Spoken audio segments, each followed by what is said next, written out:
In this episode, we dive on Pablo Escobar's airplane and fix the boat in exotic locations. This season of Sailing Doodles features Taylor and Bobby as we set sail with Maverick and Goose for the Caribbean. We are still registering for the Sailing Doodles flotilla in the British Virgin Islands this April 25th through May 2nd. We have already sold out 3 boats and the spots are filling up quickly. So whether you're a seasoned sailor or just getting your feet wet, this would be a great way to get you into the sport of sailing. The response has been so much that we've added another boat to the fleet, a Lagoon 42 with 4 cabins, 4 heads, and air conditioning. We will all sail around together in one big flotilla as we visit all the amazing spots that the BVI has to offer. So if you're interested, send me an email, bobby@sailingdoodles.com. We are not doing this for profit, we just want to go sailing with you. In the last episode, we said goodbye to Tara and then got off the dock and sailed to the Exumas.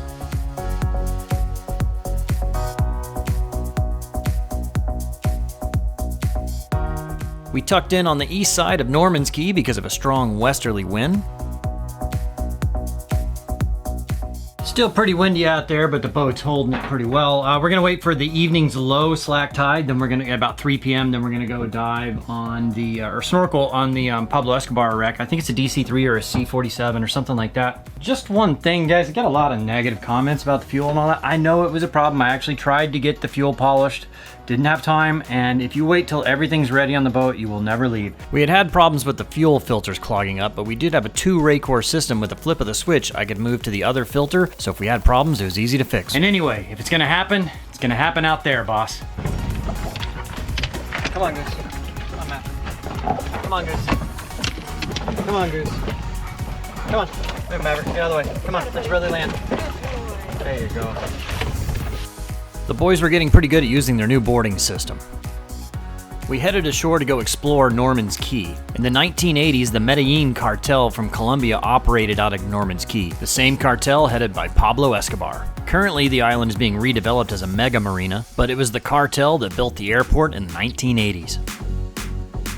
It was a long walk around the airport to the west side of the island where there are a few restaurants and bars. McDuff's is a fairly famous restaurant on the island, and it is pretty nice, although very expensive.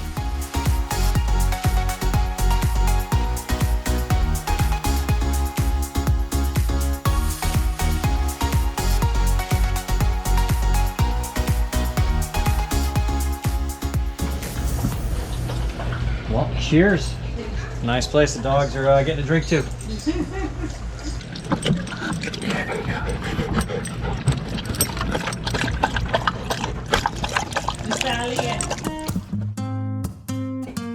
The staff at McDuff's was very nice and even gave us a ride back to the dock.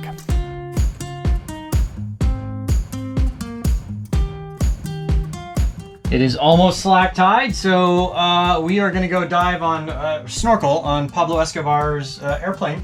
And I have a little bit more of the story about that, but I will put that as a voiceover when we go dive. So it's wetsuit time. It's wetsuit time. A wetsuit isn't actually required in the Bahamas, but it does make it a little bit more comfortable. The airplane wreck is a World War II Commander C-46. The story goes that the pilot was showing off what the airplane could do to the cartel, although the pilot had a little bit of a drinking problem and was tipsy when he made the flight. He got too slow and low and put the airplane in the water. Within minutes, a boat from the marina came over and picked him up without a scratch. The airplane has been there for over 30 years, and the current owners of the island do not like to advertise that it was a cartel's airplane. In fact, the notorious Fire Festival was due to be held on Norman's Island under the stipulation that they could not advertise about the airplane being from the cartel. The organizers failed on this agreement and were not allowed to host the event there. They tried to move it to Great Exuma, but things went poorly there, and the organizers ended up going to prison for fraud.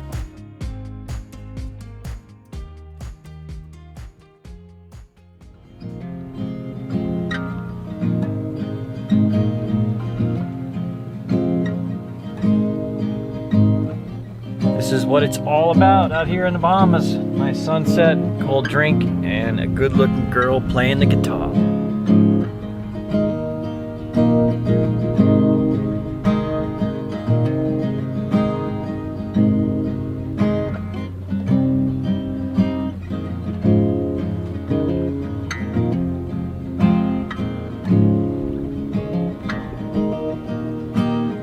Okay, that's enough.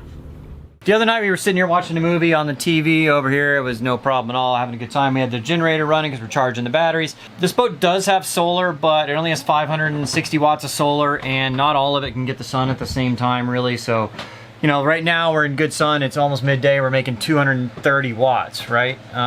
Which is just, it's not enough to keep the boat. It's not enough. You know, during the day it doesn't recharge the batteries to 100%.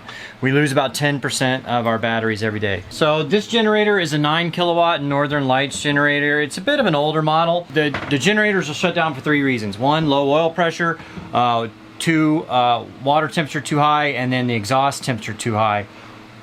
So the other night when we were running it, and it did shut down, and so the first thing I went to check was the strainer, raw water strainer. So the raw water strainer lives down there.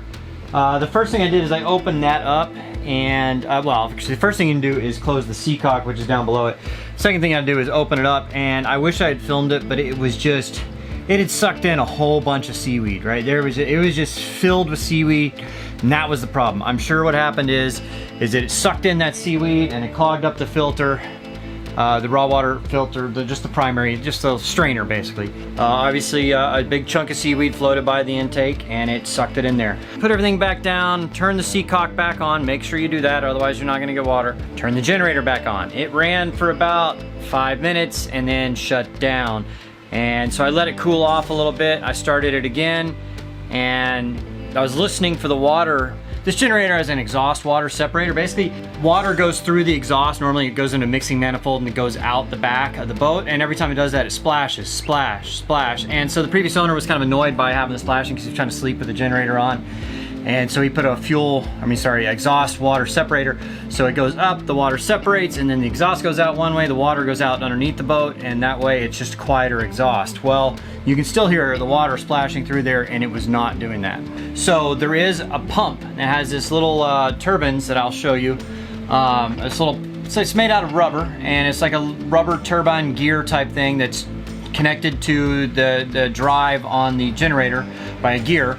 And so what it does is that pumps water through the raw water side of the, it's basically like, think of it like in your car. Your car has a radiator, right? And it's got a fan or just air running over that radiator, which cools the your coolant, and that circulates through the engine and cools the engine. Well, a boat, it doesn't have a fan, it doesn't have outside air, so what it does is it uses raw water. It takes seawater and runs that through basically almost exactly like a radiator that cools the freshwater coolant in the engine. And so then that's how it cools the coolant for the engine. So on mine, you basically take this plate off and then you can get access to the raw water, the turbine down there. It's fine, it's not in bad shape. I don't know why it would have stopped. One thing I tested before buttoning it all back together is I wanted to check maybe the through hole, because I opened up the seacock, because maybe it's still clogged at the seacock area. So I open up the seacock and there's just barely any water coming through the strainer. It should be flowing pretty good because it's below the water line. There was a lot of current flowing past the boat, so I couldn't hold a GoPro and dive down and hold onto the line at the same time.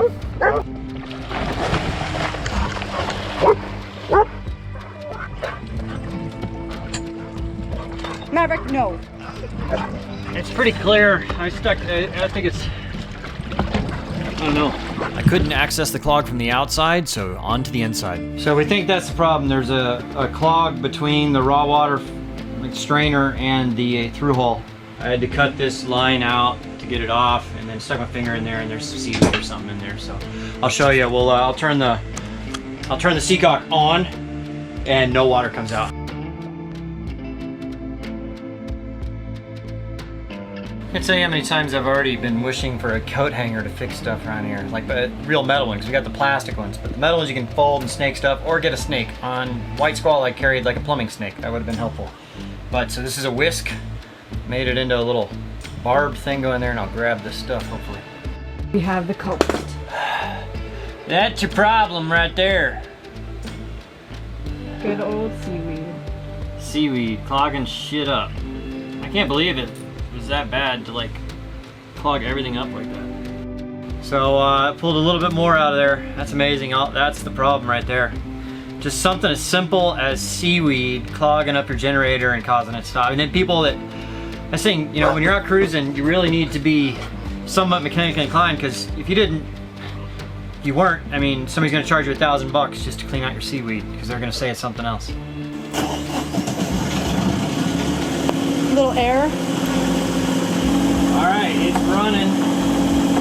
I'm gonna go listen to that water separator, see if I can hear it plumbing. I can hear it. Woo!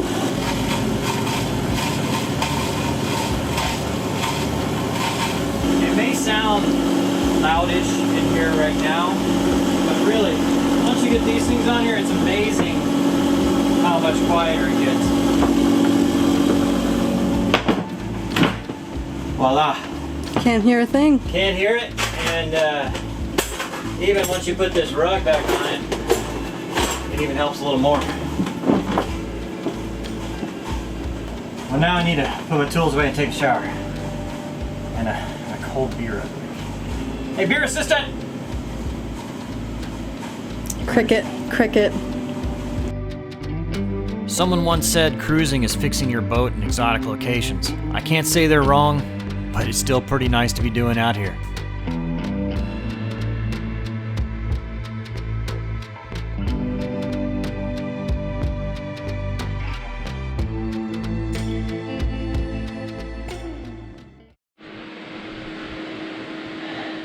So warm and dirty.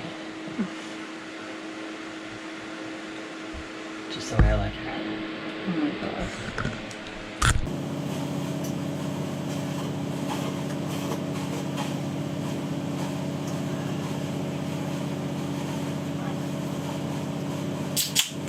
You're the best, thank you. You're welcome. You guys are the best too. Oh.